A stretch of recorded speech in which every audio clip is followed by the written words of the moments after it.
Hello, I'm Severin Suzuki speaking for ECHO, the Environmental Children's Organization. We're a group of 12 and 13-year-olds trying to make a difference. Vanessa Seti, Morgan Geisler, Michelle Quigg, and me. We've raised all the money to come here ourselves, to come 5,000 miles to tell you adults you must change your ways. Coming up here today, I have no hidden agenda. I am fighting for my future. Losing my future is not like losing an election or a few points on the stock market. I am here to speak for all generations to come. I am here to speak on behalf of the starving children around the world whose cries go unheard. I am here to speak for the countless animals dying across this planet because they have nowhere left to go.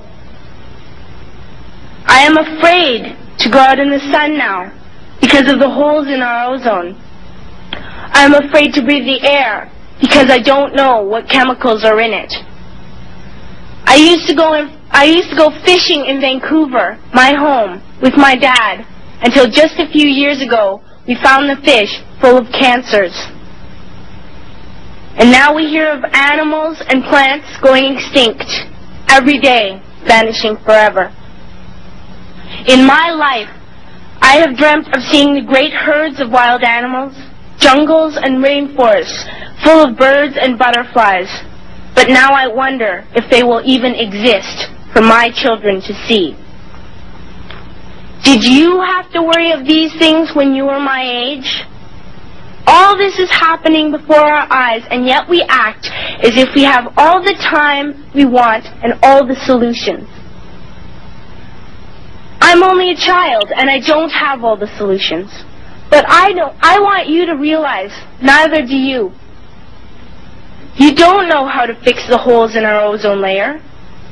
You don't know how to bring the salmon back up in a dead stream. You don't know how to bring back an animal now extinct.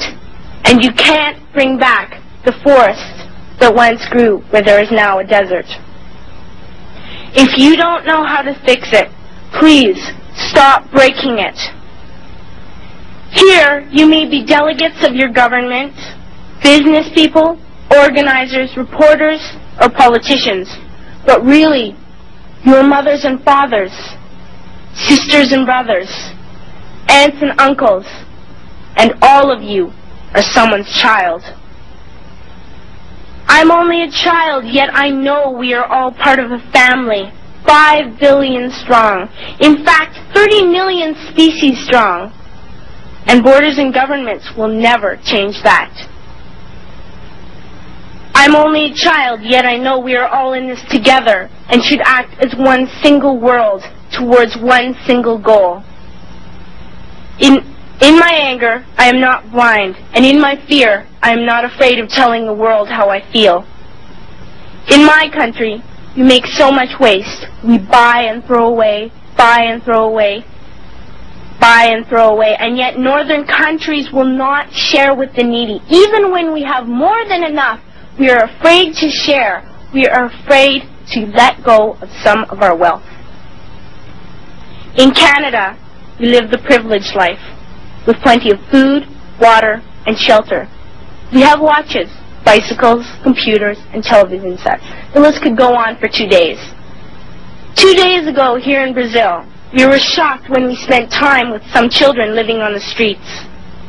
This is what one child told us. I wish I was rich. And if I were, I would give all the street children food, clothes, medicines, shelter, and love and affection.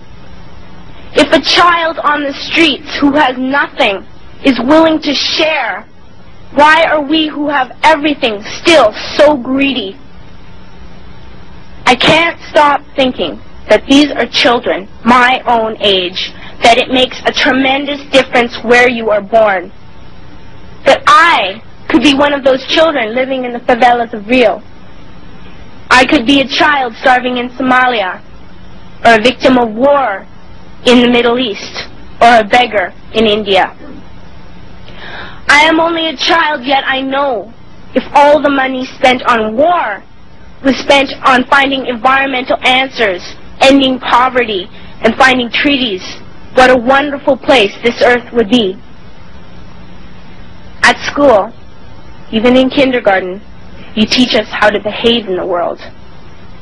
You teach us not to fight with others, to work things out, to respect others, to clean up our mess, not to hurt other creatures, to share, not be greedy. Then why do you go out and do the things you tell us not to do? Do not forget why you are attending these conferences, who you're doing this for. We are your own children. You are deciding what kind of a world we are growing up in. Parents should be able to comfort their children by saying, everything's going to be all right. It's not the end of the world, and we're doing the best we can. But I don't think you can say that to us anymore. Are we even on your list of priorities? My dad always says, you are what you do, not what you say. Well, what you do makes me cry at night. You grown-ups say you love us, but I challenge you, please, make your actions reflect your words. Thank you.